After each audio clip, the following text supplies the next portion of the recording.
Thank you, Mr. Kennedy, for being here. I know you're a busy man, but we have so many questions tonight. I know we only got you for about an hour or so, so I'm going to do my best to get through all of them. But before we go into the policies, the candidate who's running for president, I wanted to go into the man who's running for president. And like Elizabeth said, so much of what I heard and saw at that dinner was a man full of questions, a man very open, someone that's passionate about helping others. But one thing I didn't see at that dinner that I just learned recently from something that went viral, that you're also incredibly ripped. And you obviously, put your health first, which is an amazing thing. You may be one of the most fit presidential candidates in the history of America. So I want to start with that. What is your secret to staying so fit and healthy? Well, I hike every morning. I hike about 3 miles with my dogs. I do my meditations on those hikes, and then I hike uphill, and then I go to a gym almost every day, and I stay only 35 minutes. And I do a very, very intense workout during that time. And that way it's sustainable. I've been doing that most of my adult life. It's sustainable because I never, if you stay there an hour, more than an hour, then there's always times you're not going to be able to do it, but there's almost no time, no day that you don't have a half hour to give. And that's, I think, for me, that's worked really well. Well, it's obviously working. And I love that you practice what you preach. You put quality over quantity, which is something that's incredibly important these days. And those health regimens, being in nature, you're a naturalist, you're a falconer, you walk, you meditate, you do all these things, which are amazing. But you've also referred to past struggles and addictions. It wasn't always that you were so healthy. And, a lot of candidates like to stay away from those subjects. I know you haven't, and you've talked about your connection to faith in God. Can you go into that a little bit more of how that helped you through your struggles? Because I just don't feel like we talk enough about spirituality in politics. And I'd love to hear your take on that. Well, I came from a really, I would say, deeply religious family. We say pray the rosary at least once a day. We went in the summertime, we went to church twice a day, often, almost always once a day. And we prayed before and after every meal. My father read us the Bible at night. So there was a lot, and the entire family was, the religion was pervasive. It was kind of an organizing gravity of our lives. But during the period I became, after my dad died, when I was 14. And beginning when I was 15, I would say, an addict or heroin user for 14 years. So I quit when I was 20. I got sober when I was 28. And I actually, I had tried to get sober many, many times. When you're an addict, when you're living against conscience, I always knew it was wrong. You kind of push God out of your life. And so, I still believe, if somebody asked me, do I believe in God? I'd say yes. But I didn't have any sense that there was a higher power that was involved in my day-to-day life. When I tried to get sober many, many times, but before I discovered 12-step program, I tried earnestly, sincerely, honestly, in many, many ways to quit, and I would succeed for 3 months, 4 months, a week or 2 weeks, and I could never do it. And then when I finally got sober in September 1983, I didn't want to be like an addict who was white knuckling it and who was trying to, who was every day waking up and thinking, I just got, I got to fight the urge and the compulsion to take drugs today. I wanted to be like a normal person who never thought about drugs.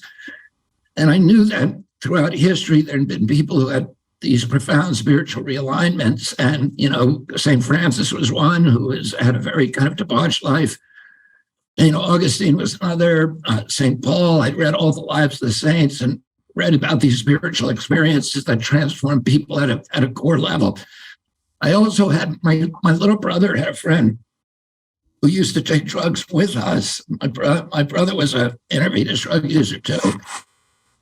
And this kid became, some point, he joined the Moonies. So he became a follower of Reverend Sun Myung Moon, which was a kind of a cult.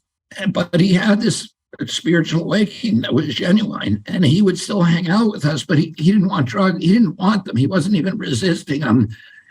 The compulsion was completely gone with him. And I used to think about him when I was first getting sober, and I think, this is what I was thinking at the time. So I was very judgmental, but I'd say to myself, I'd rather be dead than be a Moonie. But I wish somehow I could get whatever it was that distilled, whatever it was that he had that made him impervious to this, to this compulsion. And around that time, I stumbled on a book by Carl Jung. And the book was called Synchronicity. But Jung was, and the reason I picked that book up, because this was 1983, it was an album by the Police that had come out around that time of the same name, and I didn't know what the word meant. And the word means it's a coincidence. It's like the kind of thing that happens, that happens to all of us, that you're talking about somebody that you haven't thought about in 20 years, and all of a sudden the phone rings and it's that person on the phone. And Jung saw those little coincidences as God intervening in our lives and kind of breaking the laws, the natural laws of mathematics and percentages and physics, et cetera, to do kind of to break the rules for a second and do these little tiny miracles. He actually describes this one incident in the book where he's sitting on the third floor. He ran the biggest sanitarium in Europe, and Jung was a very spiritual man. He was a faithful scientist, but he was also, from his early days, from 3 or 4 years old, he began having these very authentic spiritual experiences. His father was a preacher who never had an authentic spiritual experience and died a very desperate and sad man. But Jung's whole life was filled with these very rich experiences, including his dreams. And he was, Freud had been his mentor. Freud was an atheist. And in the end, they broke, they had a very sad kind of break in their relationship. But Jung was also a very faithful scientist. And this incident happened to him where he ran the biggest sanitarium in Europe in Zurich. He was sitting on the third floor with a patient. And the patient was a woman who was explaining a dream to him. And the dream, the fulcrum of that dream was a scarab beetle.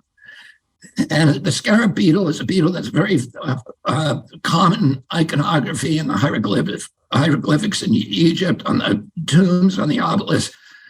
But it's very rare in Northern Europe, almost non-existent.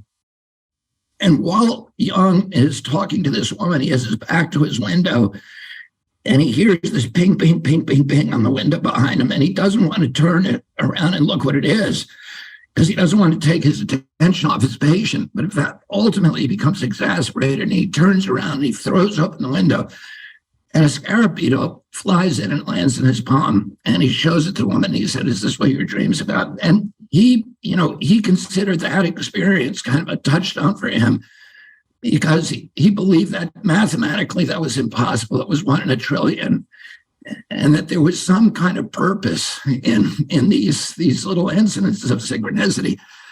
So he tried to reproduce it, because he was a very faithful scientist. He tried to produce that in a clinical setting.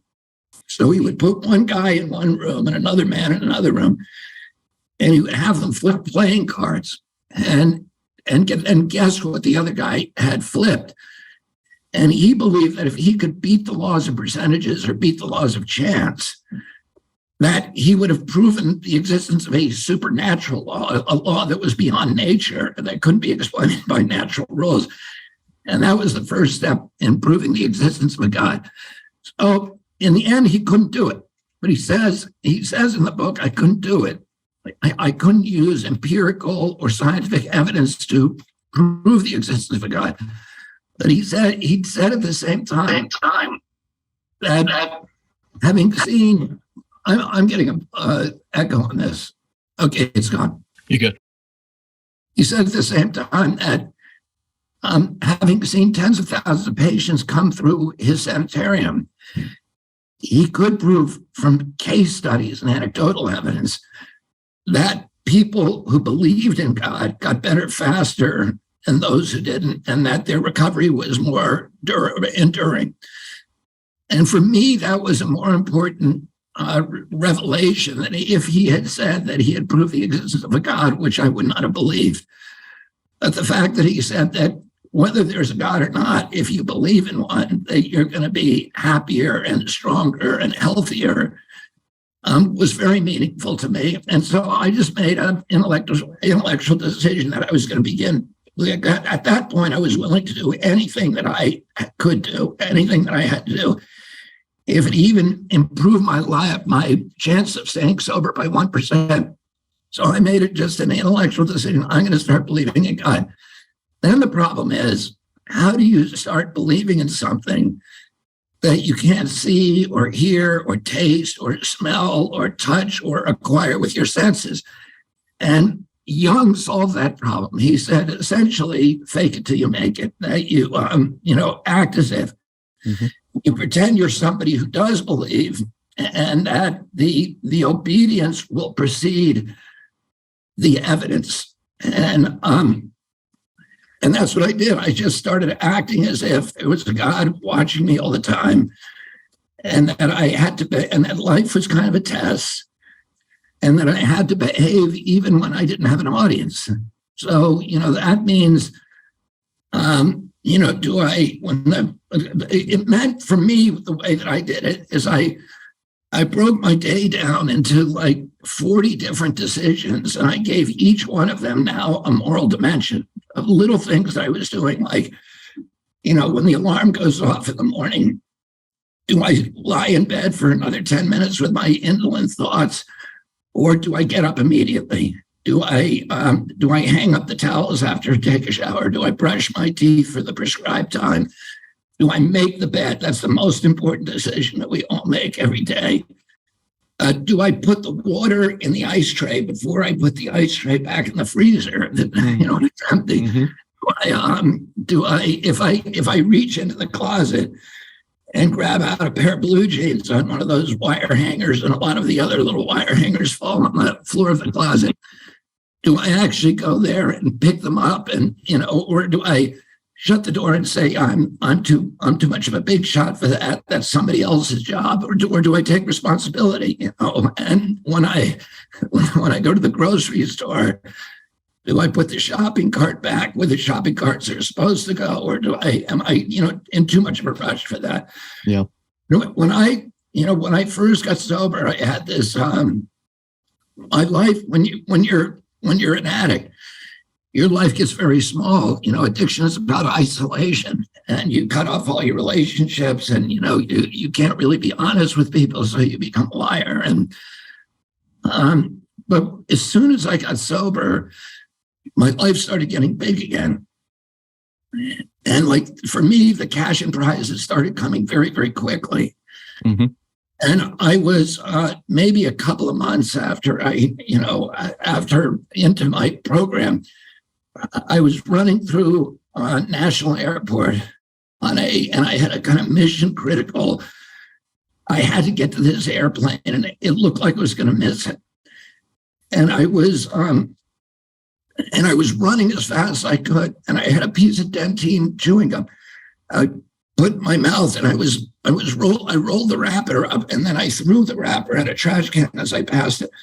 The wrapper went right in, like swish, into the middle of the trash can. But as I was running by, I noticed out of the corner of my eye that it hit something in there, and it bounced back out. And my first reaction is, well, that's God's problem because I made the shot. And goaltending, right? So, but anyway, I got about 30 or 40 or 50 feet, and it just began eating at me. And at that point, I said, I got to go back and put it back in. And so And for me, that day, that was probably the most important decision I made that day. I did make my plane, and whatever I had to do, I did. But the hardest thing is when your life does start getting good. My inclination, like most people, is to say, thanks God, I got it from here, and then take the wheel back and drive the car off the cliff again. And the difficulty is, how do you stay even when everything's going well in your life? How do you stay in that posture of surrender? Because addiction, like almost everything else we do, is about abuse of power. We all have sources of power, and that may be good looks, or it may be money, or it may be access or education, or a good job or whatever. We all have some power. And if we abuse it by making it serve self-will, that's what our inclination is. And it takes discipline to submit everything to God's will instead. And when everything's going well in your life, that's the hardest time to stay in that, in that posture of surrender. And what, I do, to maintain, because it's not my inclination. My inclination is to take back my power and then, act on out of self-will. So I start every morning with a meditation. Mm-hmm.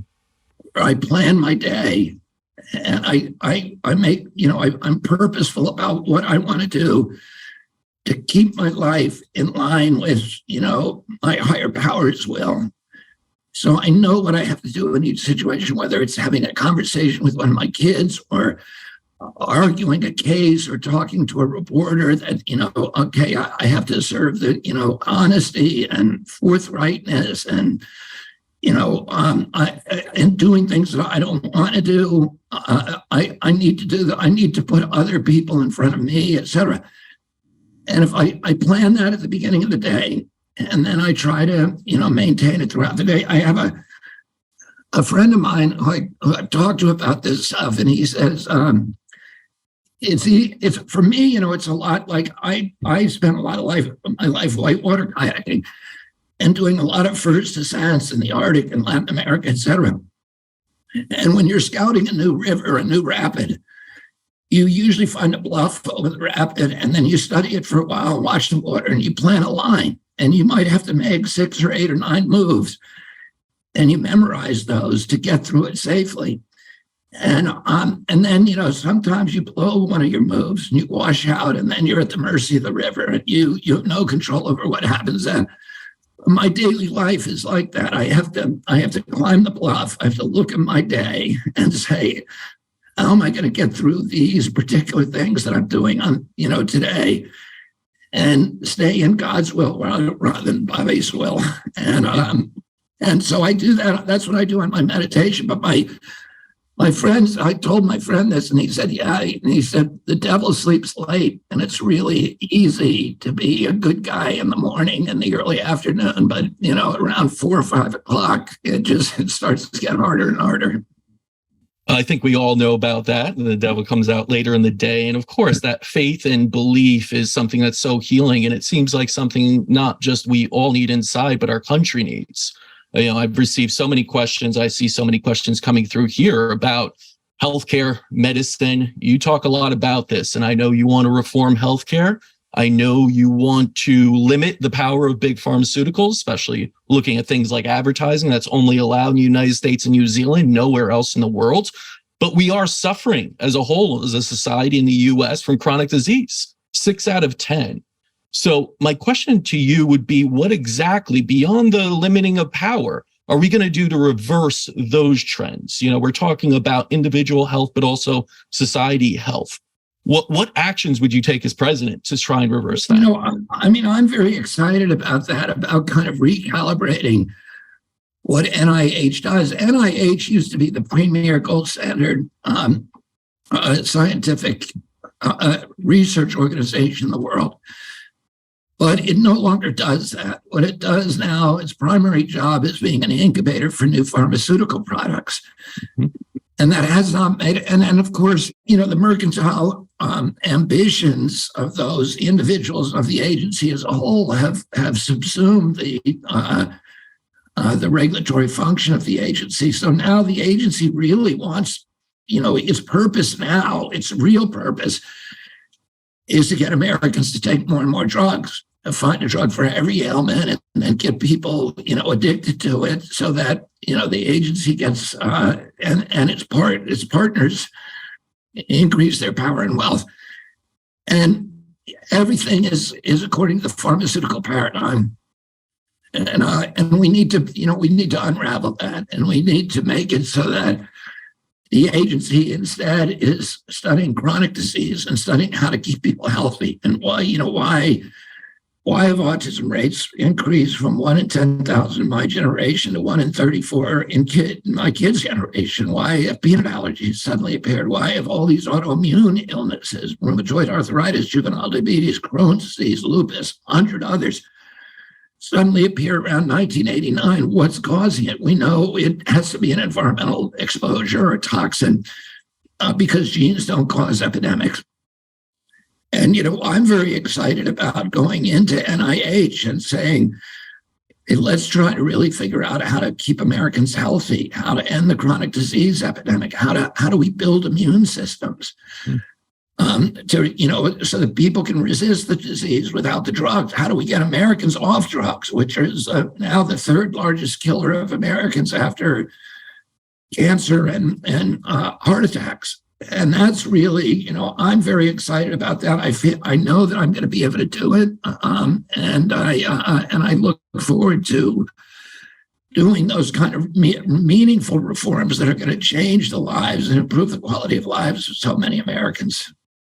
I mean, it's incredibly essential. We all need that help to improve our lives and that support system. And I think government plays some role in that. But, there's the other side of that, of medical freedom. You look at states like California that want to punish doctors for misinformation, keep back alternative and different types of integrative therapies, even supplements. NAC, NMN are in the chopping block with the FDA.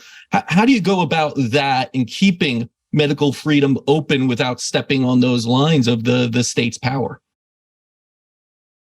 First of all, I'm going to do a lot of that from NIH. I'm going to, start NIH actually doing science on stuff that doesn't make pharmaceutical industries money, and give it equal time to chiropractors and to osteopaths and to integrated medicine doctors, alternative medicine, and all these kind of, alternative therapies that are just dismissed because they don't make money for the pharmaceutical company. Let's do some real science on them. Let's find out, let's test the drugs that we're using in a way that actually makes them, make sure that they're making us healthier. And let's test alternative treatments too. And not just bind ourselves to the pharmaceutical paradigm. And then on the state level, I don't know exactly how I'm going to, one of the problems with the state governments is the power of these medical boards, which are the instruments by which doctors are getting deplatformed and delicensed. And there's got to be a way to, from the federal level, to begin making those medical boards actually focus on what they ought to be focusing on, which is to, making sure that doctors are healing patients rather than promoting, rather than what they do now, which is just to punish people who are not selling enough pharmaceutical drugs or who are questioning pharmaceutical drugs. Yeah, no, it's incredibly important that we look at medicine differently, I believe. And I think the way you're starting to look at it without sick care and moving it truly to healthcare is the way forward. Now, one of the pieces, and I'm going to jump around a little bit because I see questions coming in. I want to hit all of them. We only have a certain amount of time with you, is the idea of what's going on with America's middle class. And you wrote actually that we're at the tip of an economic mega crisis. Inflation is destroying the middle and working class. We need to turn our attention to rebuilding our nation now. How do we help the middle class? Well, there's a lot of things that we need to be doing over the short term and the long term. And over the long term, the short-term issues are that what's devastating the middle class right now is inflation, but even more than that, the rise in interest rates. I was at a meeting yesterday with a group of African American small business people in Cleveland. And one of the women said to me that she had been the CEO of a company that had been in her family for 80 years. It's a sausage company, and very, very successful, and a lot of employment in the community, a lot of prestige, and that she had to close the company recently because she could not get a loan from the local bank. She can't get a loan from the local bank because the local banks are holding onto their money because the interest rates are so high, and that interest rates have everybody's been sandbagged. The interest rates are pushing down the value of the T-bills that they have to hold as reserve. And they don't, in case there's a run on the bank, they don't want to let go of those T-bills. So they're not or lower their capital holdings. So they're holding on to it, and they're not loaning even to really credible established businesses. And so all of these businesses, you go through that part of Cleveland, it's called the Lee Harvard section of Cleveland, and all of the businesses are boarded up since the COVID pandemic. The few ones that are remaining are now getting starved to death from the lack of capital. And that's happening all over. I mean, the interest rates, you look at my kids' generation, I don't know anybody in my kids all went to the best schools in this country, luckily. They're very, very fortunate. I don't know any of them, even the ones who are 39, years old, that have bought their own homes because the interest rates are so, and they're all choking under these credit card debts. There's 100 million Americans who are going on the edge of bankruptcy because of medical debts that are then put on their credit cards. And now the credit cards are, going up to 20% interest or more. And it's crushing our country, and it is destroying the middle class. It's the last thing that is sucking the last lifeblood out of the middle class, and it's not a good solution to inflation. So, one of the things we need to do is really, as president, I'm gonna use all of my power to put pressure on the Fed to reduce the use of these high interest rates that are utterly destroying. And inflation is bad, and we need to control it. But the interest rates at this point is worse.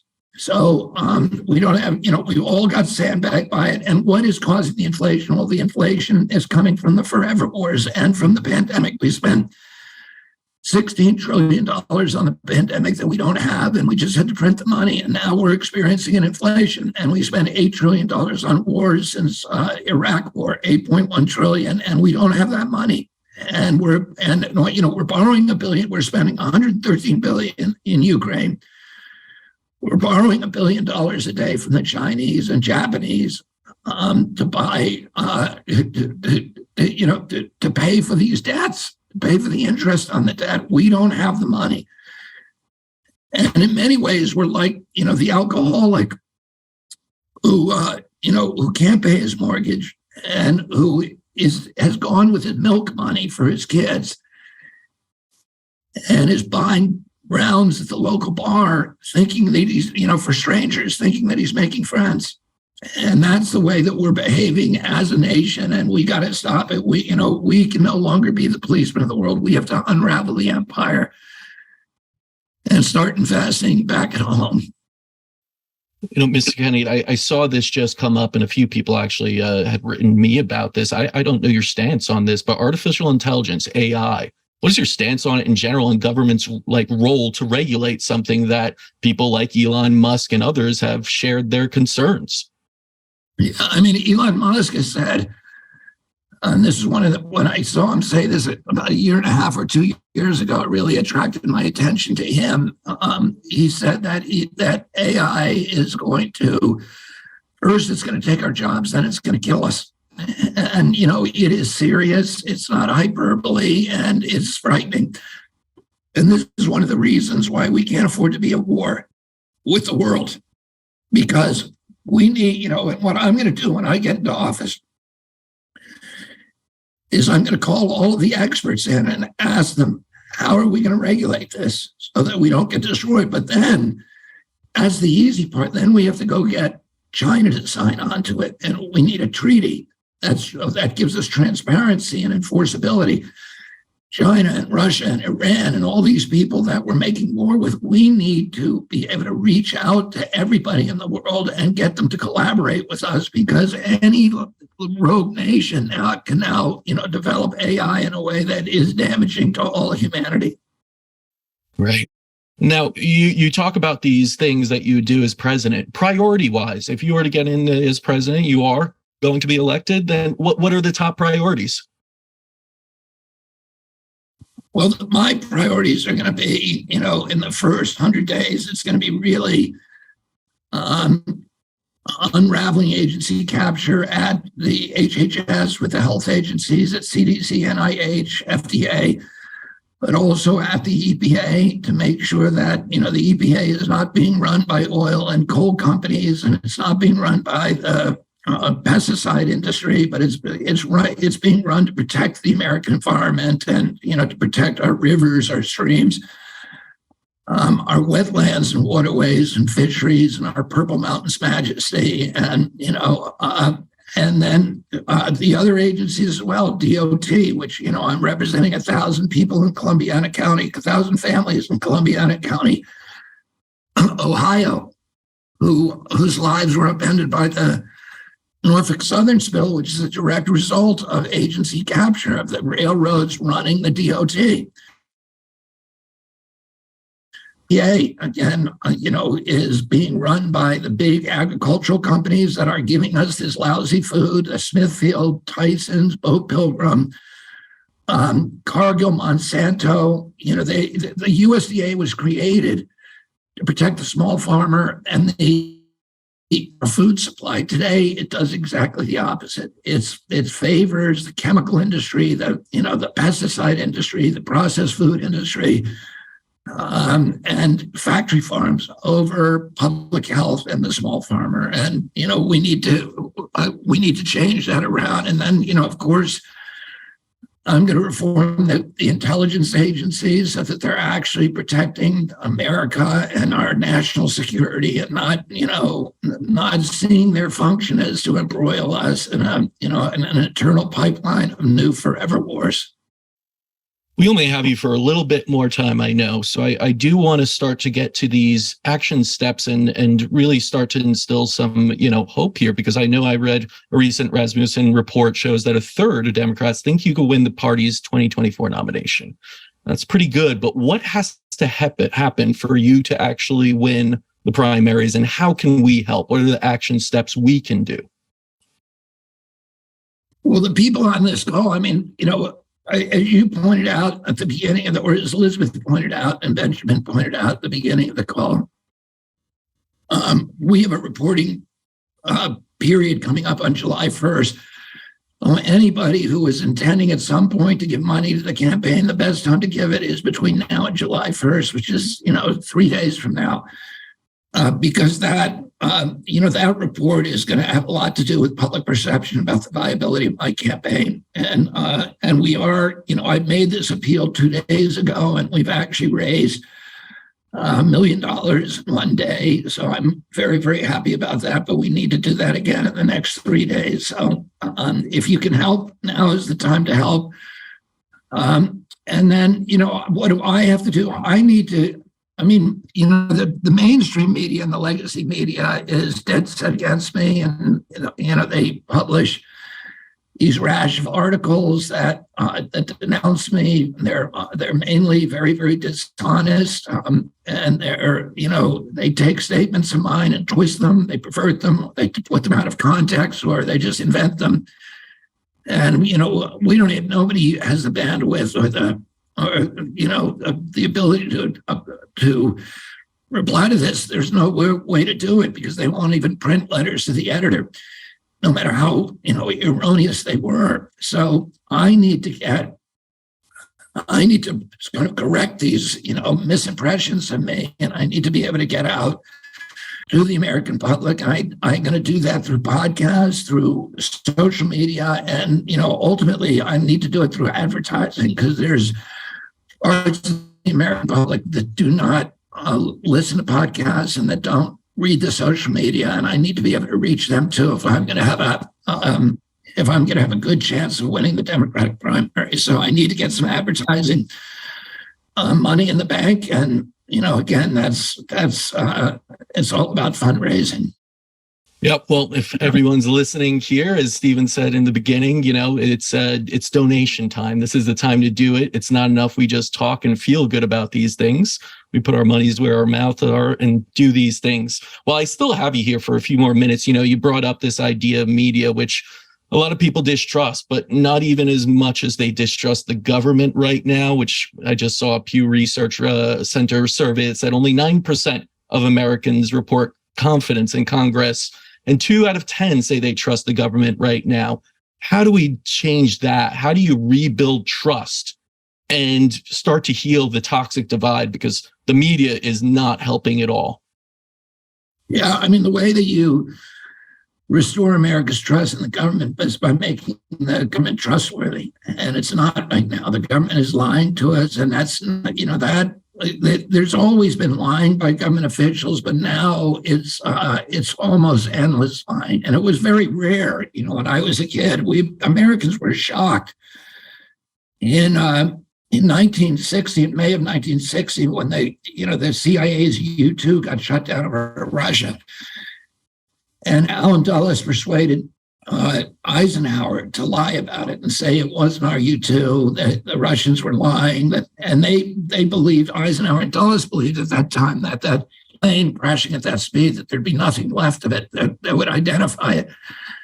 What they didn't know is that the pilot, Gary Francis Powers, who had been ordered to commit suicide and was given an injection that he was supposed to give himself, and he had not done it, and that the Russians had captured him, and they were keeping that secret until we went public line. And it was a milestone event for our country, because it was the first time that Americans realized, the government lies.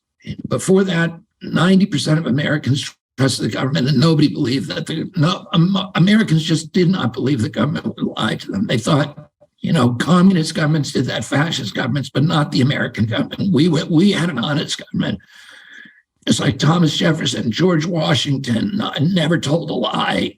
That was what our government was supposed to be. Well, by 1971, when the Pentagon Papers came out, Americans again were shocked and dumbfounded, because that was this scathing chronicle of lie after lie after lie by not just one, but by hundreds of government officials who were all involved in a conspiracy to deceive the public about the Vietnam War.